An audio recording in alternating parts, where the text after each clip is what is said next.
Pues precisamente Estados Unidos y Trump que amenazan con aranceles a Colombia, y así es el impacto real que ya tienen y que viven en la economía. La economía colombiana, que ha registrado en agosto una caída del 2,1% frente a la de julio, después de ese crecimiento inesperado del 2,9% del mes anterior. Esto que de momento no afecta a las previsiones que han hecho, 2,5% de crecimiento para 2025 y del 3% para 2026. Este research que ha hecho por parte de Oxford Economics, ahí lo están viendo enseguida. Vamos a contactar con esa persona que ha realizado este research, en el que pues también destacan el riesgo más importante que viene de Estados Unidos. Donald Trump, que anunció el fin de toda la ayuda a Colombia y de posibles aranceles, aunque la ayuda ahora mismo es mínima. Esos aranceles podrían incluso afectar a más exportaciones, que representan ya el 4% del PIB. Ahí lo están viendo ustedes en pantalla, que habrá que seguir de cerca cómo evoluciona este conflicto. Bueno, pues nosotros tenemos a Tim Hunter, economista senior para LATAM en Oxford Economics, precisamente la persona que ha participado en este research. Good afternoon, Tim. Good evening. Good evening. So nice to have you here at Negocios Televisión. I would like to ask you, how do you interpret the sharp fall in Colombia's August activity index after such a strong growth in July? Was this purely a statistical correction? I think that's more likely. We've seen similarly strong rises and falls, volatility in the monthly growth figures in previous months, although these were two of the strongest rises and falls in monthly activity since the post-pandemic period. I wouldn't write off some issues in the statistical adjustments. The agency is meant to adjust these for the number of working days and seasonal issues, but we have seen particularly volatile coffee outputs this year, which may be interfering with the methods that they use to adjust these figures. Related with the U.S. relations, how serious could President Trump's threats to cut off U.S. aid and impose also tariffs be for Colombia's economy?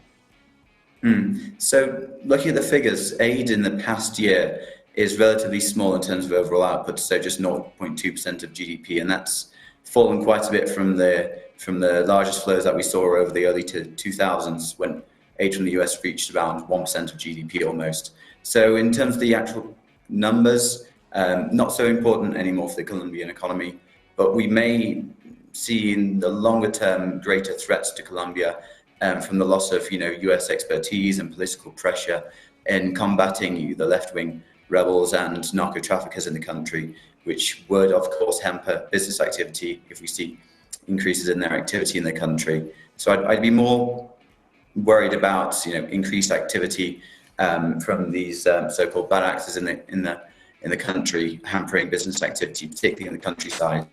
Just 0.2% of GDP, the actual impact of loss of money flows is relatively small in the scale of what I expect a 7.1% of GDP budget deficit for this year in Colombia. I'd be more worried about the longer term impact on security and security in the country. We've already seen the scale of cocoa crop growing reach record highs over the past 2 decades, over the past 2 years, and where that may go with the loss of US expertise and advice and experience in the country, that could be a longer-term threat to the country.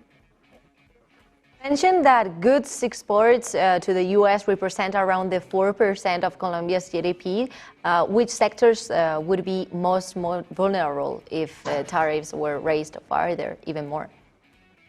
That's right. So over the past few years, we've seen Colombia's exports to the US be around 4% of GDP. Around half of those are in energy goods, in oil, in coal, petroleum. So I think it's very unlikely that we'd see those energy goods, those hydrocarbons, be targeted. That would go against the general approach of US tariffs over the past year, which have generally excluded energy goods. But among the rest of those goods exports, representing around 2% of GDP, we see the largest categories being in coffee, gold, and then the rest, a large category being in live plants and flowers. So I think coffee and gold, being an international commodity, could be sold on the global market, perhaps at a slightly discounted price if Colombia loses access to that US market. But I think maybe very vulnerable to changes in supply chains would be the live plants and flowers category, which represents around 0.5% of Colombia's GDP in recent years. just because that's quite a sensitive product to export. And if we see importers in the US turning away because of any significant US tariffs on Colombian goods, those supply chains could be very hard to reroute. Perhaps there aren't many other countries in the region where those live plants and flowers can be exported to in such short time frames than the US from Colombia. So that's where I'm looking for perhaps on a sectoral basis, the greatest impacts. What actions, Tim, should the Colombian government prioritize to cushion the potential impact of the US tariffs and aid cuts? So as I mentioned, the aid is only 0.2% of GDP, so I think that could relatively easily be raised. In terms of the overall government spending, it's not really very significant. So perhaps the Colombian government could look to other governments to partner with if it's losing. The loss of aid also means the loss of US expertise in terms of and intelligence in terms of how to deal with left-wing rebel groups and narco traffickers. But the US will be quite difficult to replace in terms of intelligence in that area. Perhaps we might see closer partnership with the European Union on that side. But I think it would be quite difficult to find a single partner that would be willing to replace, the outsized influence that the US has had in Colombia since the early 2000s. So, I would put quite a heavy weight on the downside risks that we may see in terms of the inability to replace the US's expertise and the risk to insecurity in the country. Tim, as a last question, given the recent volatility, how confident are you in maintaining your 2.5% growth forecast for 2025? So I think the 2025 figure is fairly certain. We're reaching the end of the year. As you get close to the end of the year, it's harder to, these figures become less volatile. I'd be looking more towards the 2026 growth figure of 3%, which is, I'd say, risks certainly to the downside for that figure.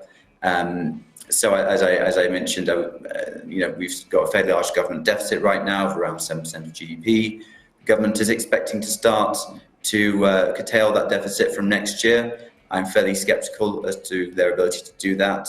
But if we do see any kind of austerity measures from the 2026 budget being put in place, or tax rises, cuts in spending, certainly I think growth risks the downside more for next year than for this year.